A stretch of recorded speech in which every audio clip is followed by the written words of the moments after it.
성경 말씀을 봉독합니다. 민수기 8장 1절에서 13절까지 봉독합니다.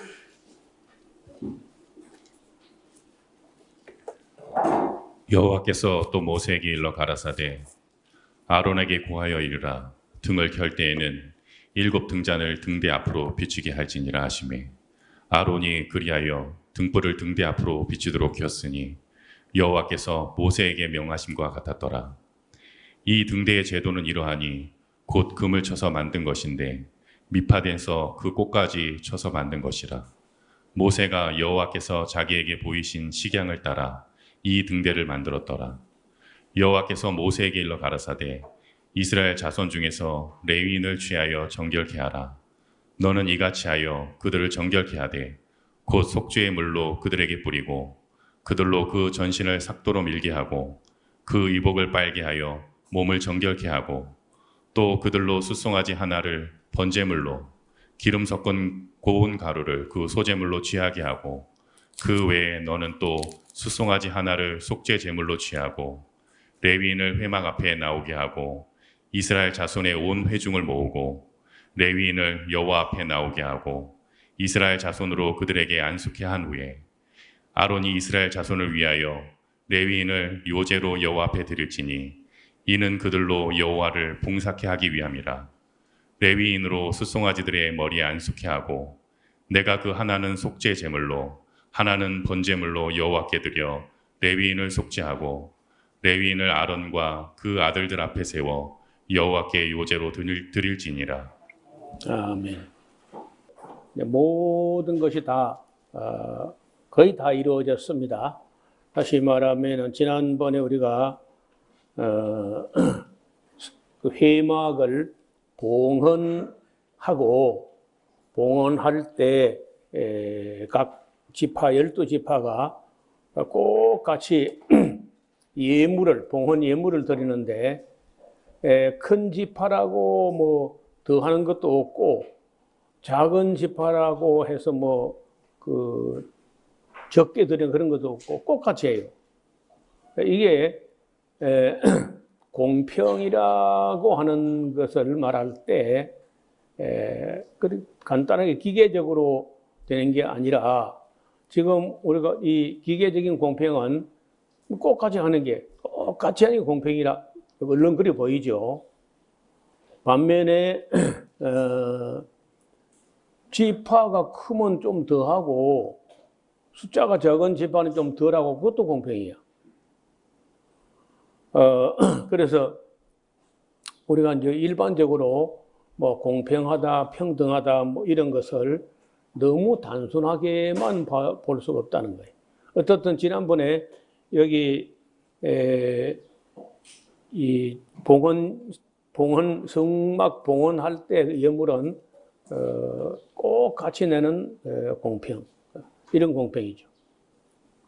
그 성경에 보면은 여러 가지 공평이 보이는데 그때마다 우리가 배울 수가 있겠습니다. 이제 그렇게 성막 봉헌까지 했는데 한 가지 여기 더 덧붙여 이야기하는 게 이제 8장에 나오는데요. 그 등대 이야기가 그림을 좀 보겠습니다. 이 등대를 보시면은 이 받침부터 여기 꽃까지 이 살구꽃 형상으로 뭘 만드는 모양인데 중심에 하나가 이렇게 올라가 있고 세 줄기가 양쪽으로 올라오니까 이쪽으로 3가닥 되고 이쪽으로 3개, 가운데 하나면 이제 7개가 됩니다. 그리고 이제 요거 구조를 제가 내막을 잘 모르지만은 저 생각에는 이 안에도 다 비었다고 봐, 이거지 다. 요 밑에, 여기까지 밑에 막히고, 요 안에는 다 비어 있어가지고, 거기다가, 가장 고급 올리브유. 올리브를 맷돌에 이제 갈아요. 올리브를 따가지고 과육이며 씨며 뭐 함께 그냥 맷돌에 다 갈면은 갈면 수분도 있고 올리브 기름도 있고 한데 이걸 큰 그릇에 키가 이렇게 큰 그릇에 담아 두면은 물은 무겁고 기름은 가볍기 때문에 맨 위에는 이 과육 같은 이 찌꺼기 이런 것이 뜨고 그걸 걷어내면은 기름이 있습니다. 그리고 물은 무거우니까 밑에 가라앉고 그러면 기름을 맨 위에 것을 따라내면은 이게 이제 최고급 올리브유야. 그 기름이 고급일수록 끓음이 안 나요. 등잔불을 켰을 때 고급 기름은 이게 끓음이 나지 않는데 이걸 여기다가 이제 가득 채워 놓으면은 그리고 또 이게 그냥 올리브 기름에서 뭐 기름이 타지러 가면은 불이 꺼질 거 아니야. 그래서 심지를 넣습니다. 이 심지는 제일 좋은 심지가 면으로 된 것이에요. 면. 그리고 밑에 있는 기름이 저 밑바닥에 있어도 이걸 기름을 쭉 삼투압을 통해 가지고 면실로 된 실을 타고 이거 올라옵니다. 올라와서 불이 켜지면은 적어도 하룻밤 정도까지는 불이 안 꺼진다는 거예요. 그래서 제사장이 매일 아침에 가서 이 심지를 이게 또 조금 도두어 올려야 돼요. 그 심지가 아무리 기름이 있어도 또 타거든요. 그래서 이제 그 심지를 정리하고 기름을 보충하고 이게 제사장의 업무 중에 뺄 수 없는 업무가 이 등불이 꺼지지 않게 하는 겁니다. 그리고 그 등잔대를 메노라, 히브리어로 메노라라고 해요. 우리는 이제 정금 등대 이렇게 말하는데 히브리 사람들은 메노라라고 부릅니다. 그리고 5절에 보면 여호와께서 모세에게 이르 가라사대 이스라엘 자손 중에서 레위인을 취하여 정결케 하라. 정결케 할 때 먼저 삭도 면도칼을 가지고 온 몸에 있는 털을 다 이렇게 밀어서 그렇게 그리고 이제 몸을 씻어 깨끗하게 정결케 하고 옷도 빨아서 입고 합니다. 팔들에 또 그들로 수송아지 하나를 번제물로 기름 섞인 가루를 그 소제물로 취하게 하고 그 외에 너는 또 수송아지 하나를 속죄제물로 취하고 레위인을 회막에 나오게 하고 이스라엘 자손 온 회중을 모으고 온 이스라엘 회중이 보는 앞에서 레위인을 하나님께 바치는 그런 예전, 그런 절차를 밟게 합니다. 이 레위인을 하나님께 바쳐서 레위인은 다른 농사를 짓거나 사업을 하거나 이런 생업을 해서 아무 일도 하지 않고 오직 그 성막 안에 성막 주변에 있는 모든 일들을 다 감당하게 합니다. 이것은 이제 어떻게 그렇게 하게 했냐면은 하나님께서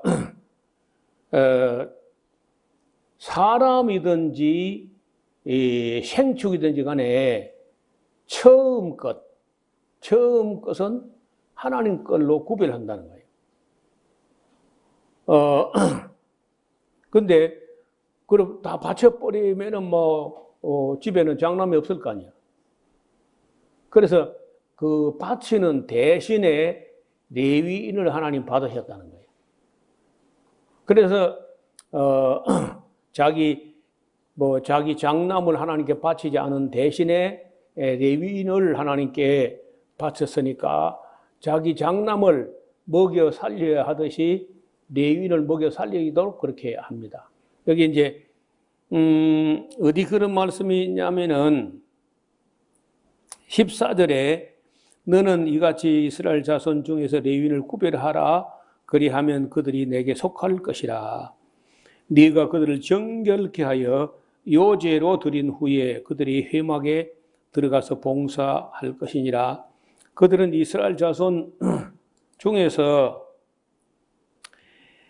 내게 온전히 드린 바 된 자라. 이스라엘 자손 중 1절 그 줄을 그 이스라엘 자손 중 1절 초태생 곧 처음 난 자의 대신으로 내가 그들을 취하였나니 이스라엘 자손 중에 처음 난 것은 사람이든지 짐승이든지 다 내게 속하였음은 내가 애굽 땅에서 그 모든 처음 난 자를 치던 날에 내가 그들을 내게 구별하였습니다. 그러므로 내가 이스라엘 자손 중 모든 처음 난 자의 대신으로 레위인을 취하였느니라.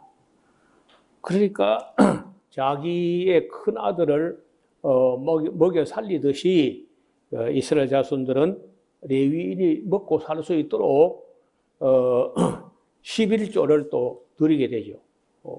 그래서 11지파가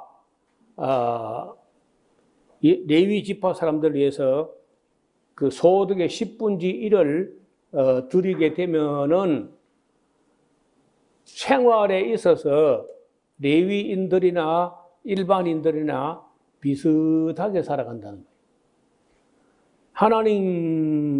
하나님께서 원하시는 것은 너무 가난해가지고 굶거나 자살하거나 그렇지 않고 너무 부자가 되어가지고 지옥 가고 그래 안 하고 가능하면 평균케 한다. 이게 하나님의 법칙이야. 하나님의 소원이고 하나님의 윤리야. 그래서 이 자칫하게 되면은 빈익빈 부익부가 이게 너무 심화되면은 앞에 사람들은 부자들은 엘리트들은 너무 부자가 되어 지옥 가고 가난한 사람은 자살하고 이런 사회가 망가지는 거예요. 그래서 그 점을 성경도 염려했고 놀랍게도 칼 마르크스가 이걸 염려한 거예요. 보니까 자본주의가 이 유럽에서 팽대해질 때 얼마나 떼돈을 버는지 이 부자들은 기업주들이 너무 돈을 많이 벌어. 그리고 노동자들은 너무 적게 주는 거야. 그래 마르크스가 볼 때 저거 놔두면은 언젠가는 저 노동자들이 폭동이 일어나게 되면 노동자는 살인자가 되고 부자는 노동자가 맞아 죽어서 사회가 망가진다. 그래서 그렇게 안 되도록 노동자를 위한 배려를 해야 된다고 했는데 그래가지고 마르크스가 독일 사회에서 쫓겨나요. 그 영국으로 망명을 갔는데 독일 사람들은 마르크스를 쫓아냈지만은 영국 사람들은 마르크스를 망명을 받아주고 영국이 가만 들어보니까 막스의 이론에 일리가 있다는 거예요. 그래서 영국의 공산주의 혁명이 안 일어납니다. 노동자를 배려했다는 거예요. 마르크스를 쫓아냈던 독일은 공산주의 혁명이 일어나가지고 그 서독 동독이 갈라지게 돼 있잖아요. 그래서 우리가 마르크스 이론 중에 말도 안 되는 잘못된 이론도 있습니다. 그거는 우리가 받아들이면 안 되죠. 또 반면에 마르크스 이론에 굉장히 옳은 말이 많아요. 지금은 선진 사회일수록 마르크스의 이론을 수용하지 않는 나라는 없습니다. 노동조합이라는 게 이게 마르크스 이론에서 나온 거거든요. 그래서 부자들의 욕심 때문에 할 수 있으면 노동자들에게 적게 주려고 하기 때문에 뭐 이렇게 되면 너무 적게 주고 부자는 너무 많이 가지게 되면 안 된다는 거죠. 하나님은 평균하게 하는 거예요. 가능하면은 너무 잘 사는 사람도 아니고 너무 못 사는 사람도 아니고 평균하게 하는 것. 그래서 어쩌든지 부자들은 나누는 걸 생각해야 돼요. 부자들이 그 부가 창출된 게 물론 자본의 힘도 있지만은 그 자본이 어떻게 생겼느냐? 그 자본주가 자기가 땀 흘려가지고 봉급받아가지고 자본이 그렇게 된 게 아니거든요. 다른 사람의 노동으로 인해 가지고 부가가치가 높아진 건 사실 아닙니까? 노동자가 노동하지 않았으면 그런 기업주가 그런 재벌이 안 되잖아요. 근데 그걸 자꾸 어느 정도까지는 물론 재투자할 것도 있고 발전적 투자를 위해서 전부 다 갈아먹으면 안 되지만은 그 노동자들이 정말 자기 회사에서 즐거움을 일할 수 있도록 그렇게 배려하는 게 기업을 위해서 좋다는 겁니다. 그 일본에서 어떤 크지 않은 기업체는요, 그 야마다라고 하는 사장이 그 책이 나오기까지 했는데 참 웃기는 거야. 일본에서 그 이런 전기의 뭐 콘센트라든지 이런 스위치라든지 이런 모든 용품을 만들어내는데 이 할아버지 이 사장이 특이한 거예요. 그래서 그 일본에서 그 회사만큼 사원들이 즐겁게 일하는 그런 회사가 별로 없어요. 정말 그 할아버지가 멋쟁이인 거야. 그리고 할아버지가 돈을 벌어도 그걸 자꾸 뭐 숨겨가지고, 자기 혼자 빼돌려가지고 막 이렇게 거부가 되는 그런 게 아니고 굉장히 투명하게 해요. 기업 자체를 아주 투명하게 해가지고 그 재정 상황을 사원들이 다 알도록 그렇게 해요. 그게 놀라운 거예요. 그리고도, 1년에 노는 날이 이 일본 회사 중에 제일 많아. 150일 이상이 놀아요. 그리고 다른 사람에게는 다 휴일이 있어도 사장 자신은 휴일에 더 많이 와서 일해요. 이 사장 가까이서 취재를 하는데 휴일이 되면요, 아무도 없고 회사 안에 자기 혼자 있으니까 팬티만 입고 일하는 거예요. 그리고 그 얼마나 그 인사도 공평하느냐. 자기에게 뭐 아부하고 잘 보이고 하면은 이게 인사나 고가의 차별도 이리 하는 게 아니고, 과장을 뽑는데 종이를 다 똑같이 잘라가지고요, 종이에다가 그 후보자 이름을 다 써요. 그래가지고 종이를 접어가지고 선풍기를 틀어놓고 거기다 이렇게 날려봐. 그리고 제일 많이 날아간 그걸 펴봐가지고 그 사람이 과장되는 거예요. 하여튼 우리 상상을 초월할 정도로 기본 상식을 다 무너뜨리고 하는데 그 회사 제품이 항상 일본에서 1위라는 거예요. 그리고 만약에 기업 발전을 위해서 제품의 개발을 위해서 아이디어를 하나 내면은요, 반드시 보상을 해.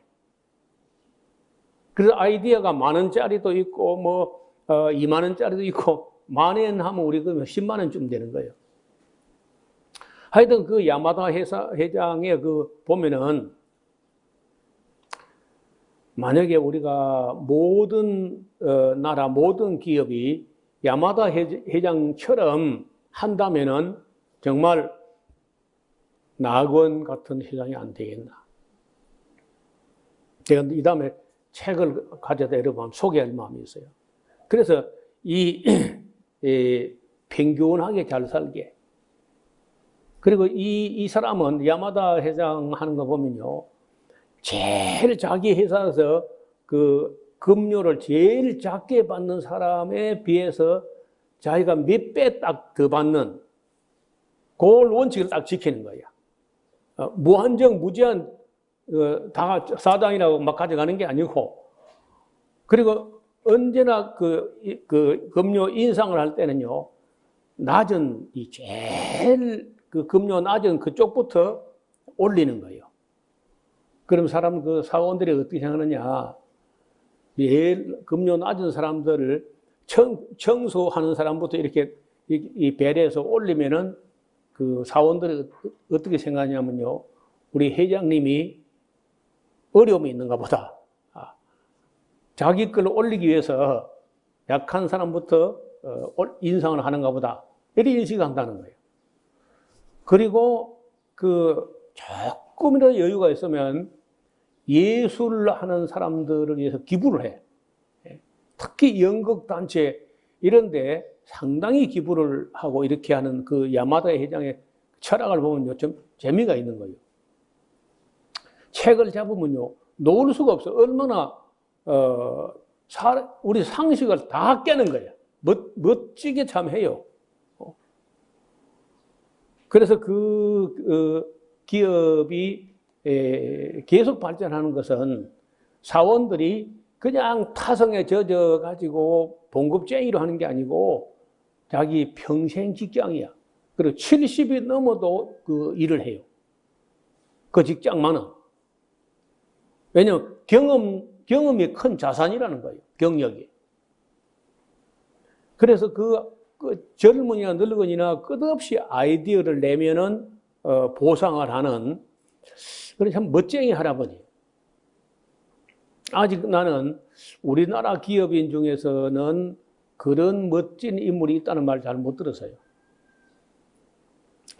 여기 성경에 보면은 이 레위인이나 아니면은 일반 사람이나 비슷하게 살게 하는 거예요. 비슷하게. 큰 차이 안 나게 살게 한다는 거예요. 20절입니다. 모세와 아론과 이스라엘 자손이 온 회중이 여호와께서 레위인에게 대하여 모세에 명하신 것 다 쫓아 레위인에게 행하여 쓰되 곧 이스라엘 자손이 이같이 그들에게 행하였더라. 레위인이 이에 죄에서 스스로 깨끗게 하고 그 옷을 빨매 아론이 그들을 여호와 앞에 요제로 드리고 그가 그들을 향하여 위하여 속죄하여 정결케 한 후에 레위인이 회막에 들어가서 아론과 그 아들들 앞에서 봉사하니라. 여호와께서 레위인의 일에 대하여 모세에게 명하신 것을 쫓아 그와 같이 그들에게 행하였더라. 여호와께서 또 모세에게 일러 가라사대 레위인은 이같이 행할지니 곧 25세 이상으로 회막에 들어가서 봉사에 하여 일할 것이요 50세부터는 그 일을 쉬어 봉사하지 아니할 것이나 그 형제와 함께 회막에서 모시는 직무를 지킬 것이요 일하지 아니할 것이라. 너는 레위인의 직무에 대하여 이같이 할지니라. 자, 그 회막 봉사에 일하는 그 사람이 25세 이상으로 일을 하도록 하고 50세 되면은 그 일을 쉬게 해요. 너무 조기 은퇴 아니냐고 싶은데 가장 건장할 때, 가장 총명하고 건장할 때 하나님께 봉사하도록 그렇게 하고 50세까지 하면은 쉬게 하는데 25세부터라고 하지만은 25세부터 처음 5년간은요 수련 기간이라 수습하는 기간이고 정상으로는 30세부터 50세 한 20년간 봉사하게 합니다. 그래서 처음 25세부터 들어가서 한 5년간은 잘 배우고 그 수련 기간을 거쳐가지고 정식으로는 30세부터 50세까지 가장 건강하고 가장 총명하고 맑은 정신으로 이렇게 봉사한다는 거예요.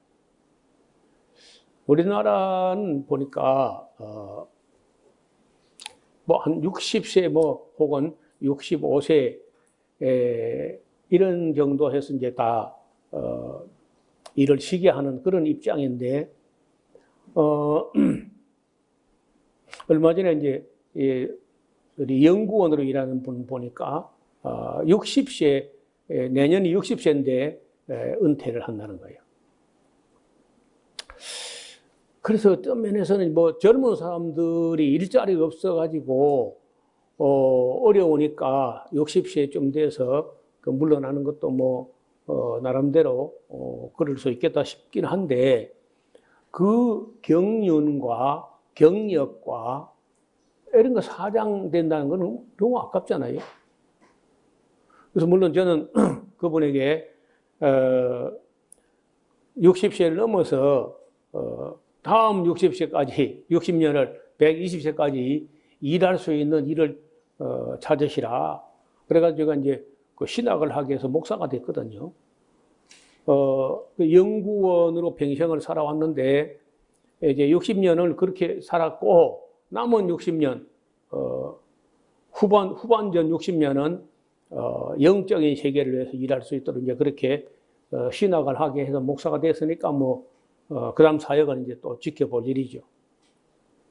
어떻든 건강 관리를 잘 하는 게 좋고 건강하면은 또 그 경력이 너무 아깝다는 거예요. 경력과 경륜을 그냥 사장시켜버리고 맨 등산이나 다니고 그건 너무 아까운 거예요.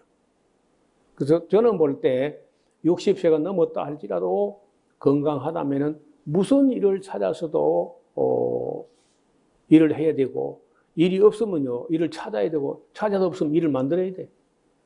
일을 개발해야 돼. 그래서 여러분도 아이고 또 놀자 그 노는 것도 하루 이틀이지요. 한 2달만 놀아보세요 그냥.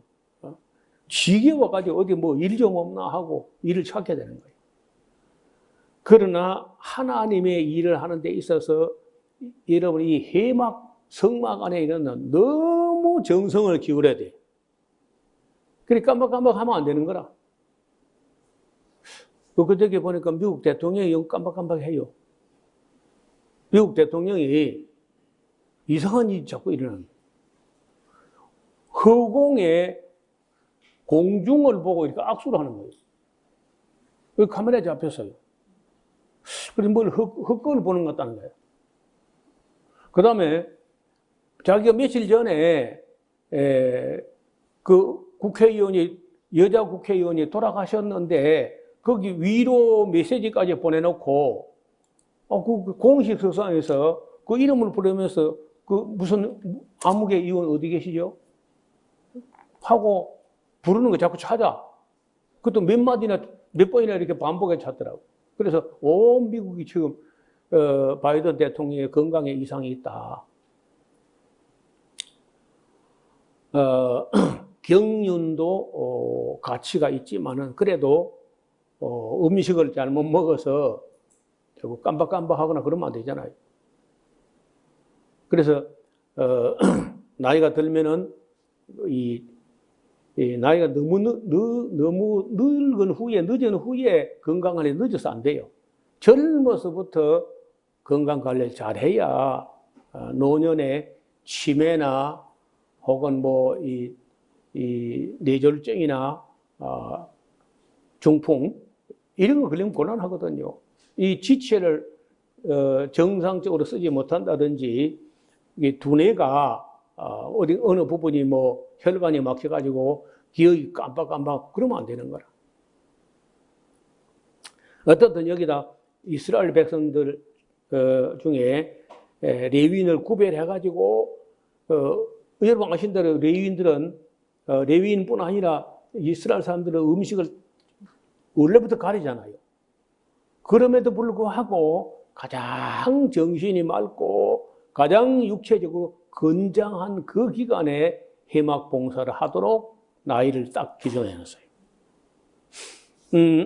그래서 내가 전에 오래전 일인데 참 우리 교회가 크면은 교회가 작으면 그거 안 되고 교회가 크면은 집사를 30세에서 50세까지 집사를 하게 하고 이제 그 집사직을 잘 감당했던 분들이 경륜이 있어가지고 50세 이상부터 그 중에 또 이제 학문이나 덕망이나 재주나 모든 것이 탁월한 분에게 50세부터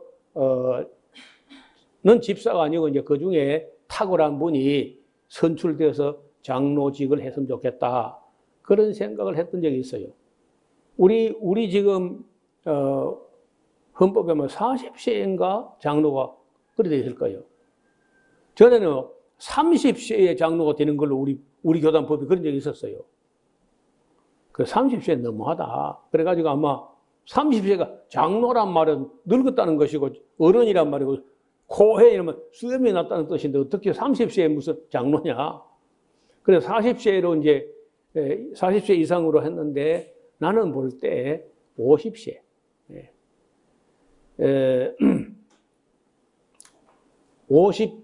50 지천명이나 그런 말이 있잖아요. 그래서 경륜이라든지 이런 것이 50은 돼야 장로가 안 되겠나.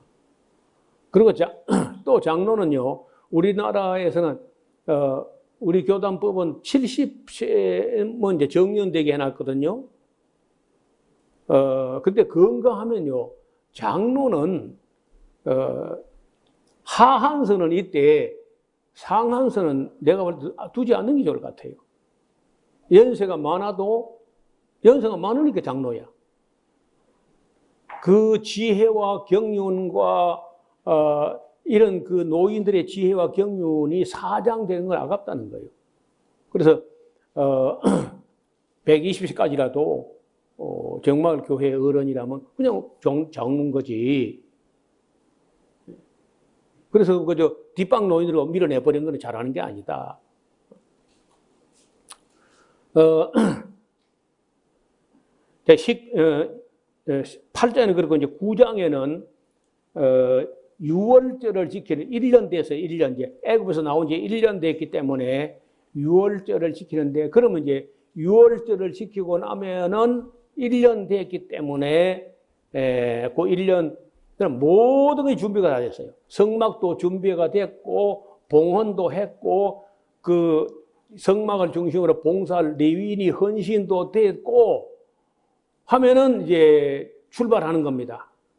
이 시내 광야를 떠나서 6월절 그 애굽에서 해방 기념식을 하고 그리고 이제 바란 광야 쪽으로 출발하는 그런 경로인데 9장에는 그런 얘기입니다.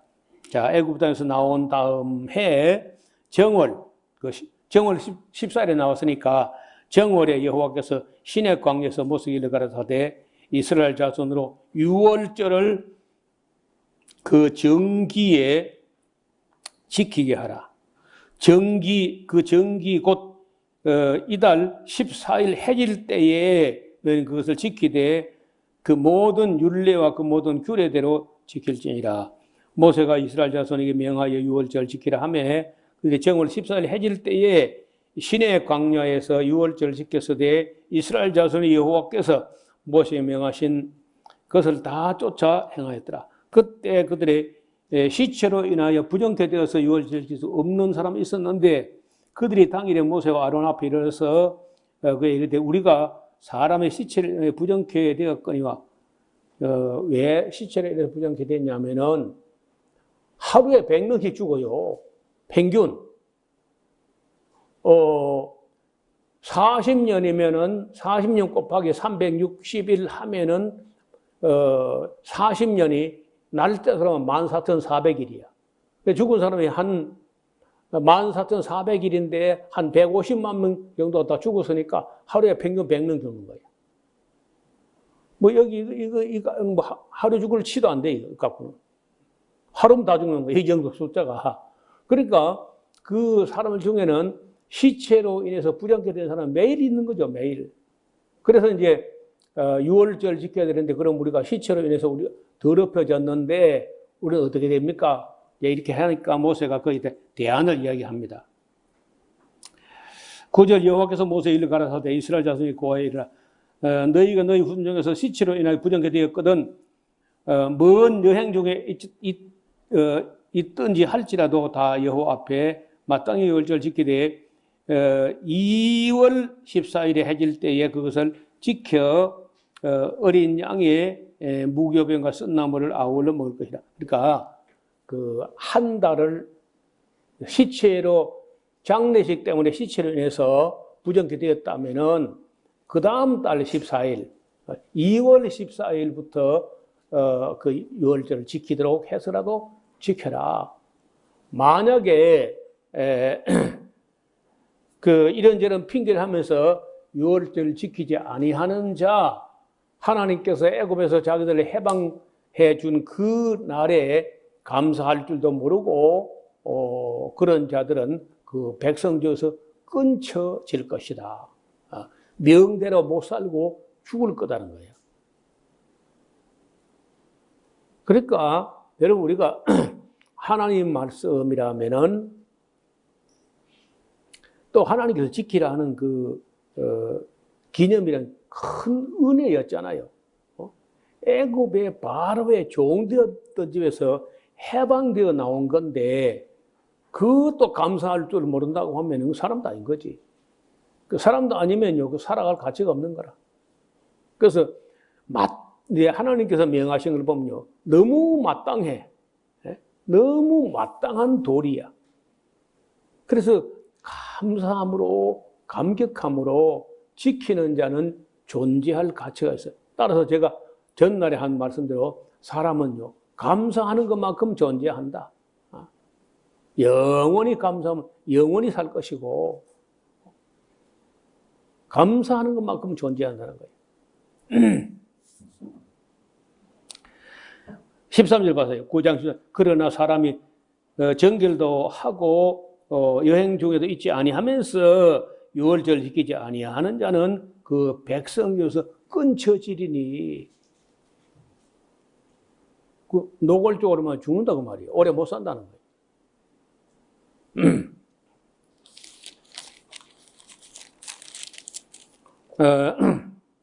그 다음에 이제 15절을 보면요, 성막을 세운 날에 바로 이제 구름이 성막 그 정거막을 덮었는데 저녁이 되면 성막 위에 불 모양 같은 것이 나타나서 아침까지 이르렀으되 항상 그리하여 낮에는 구름이 그것을 덮었고 밤이면 불 모양이 있었는데 구름이 성막에 떠오르는 때에는 이스라엘 자손이 짐을 챙겨가지고 그 구름을 따라서 행진을 하게 되고 구름이 머물게 되면은 또 백성이 머물게 되고 어느 한 곳에 가서 아침에 일어나서 구름이 움직이면은 이스라엘 백성도 그 진을 다 챙겨가지고 옮겨가는 것이고 만약에 구름이 머물러 있으면 뭐 한 달이든지 1년이든지 그대로 머물러서 생활을 합니다. 그래서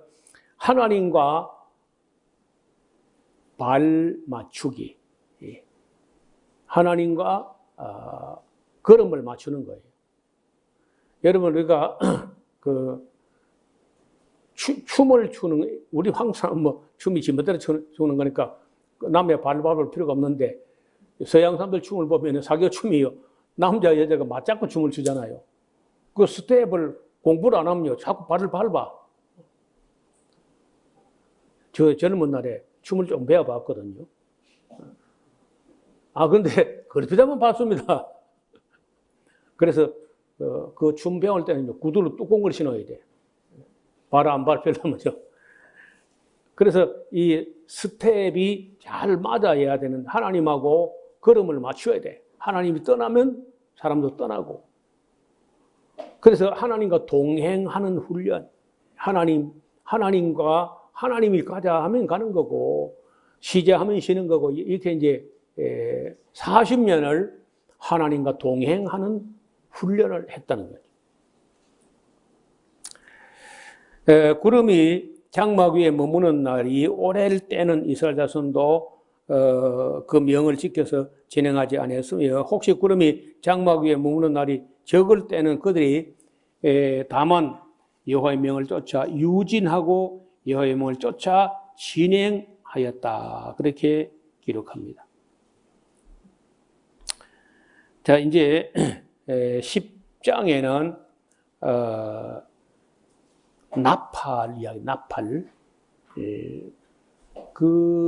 한 200만 명 되는 사람이 넓게 진을 치고 있기 때문에 목소리 갖고는 안 돼요. 그때는 뭐 앰프나 이런 게 없기 때문에 사람 목소리 가지고는 이게 전달이 안 되니까요. 멀리 울려 퍼지려고 하면 나팔을 해야 돼. 그래서 이제 이 나팔 이야기는 10장인데 다음 시간에 보겠습니다. 하나님 아버지, 하나님을 섬길 레위인들을 구별하고 정결케 하여 그들을 헌신케 하고 회막에서 25세부터 50세까지 봉사하게 하신 것과 또 이스라엘 백성이 광야에서 이제부터 유월절을 지키고 앞으로 해서 이제 이 바람 강야로 나아가게 될 때는 하나님과 보조를 맞추고 걸음을 맞춰서 하나님과 동행하는 훈련을 하는 장면을 보았습니다. 오늘 우리들도 하나님의 뜻을 쫓아 살아가는 훈련을 받고 하나님의 뜻을 넘어서거나 하나님의 뜻에 못 미치는 우를 범치 않게 하시고 하나님 기뻐하시는 걸음을 함께 걸어가는 주님과 동행하는 삶을 배우게 하여 주옵소서. 예수님 이름으로 기도드리옵나이다. 아멘.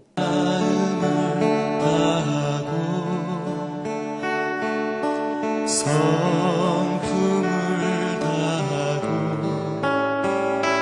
힘을 다하여서 여호와를 사랑하라. 내게 준 계명을 마음에 새기고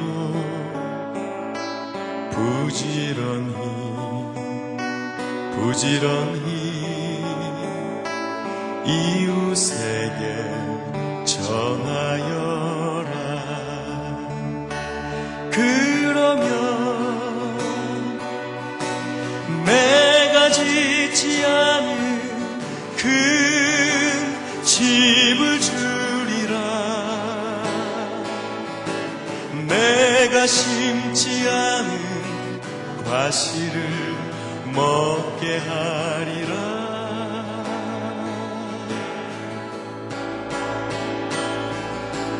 그러나 한 가지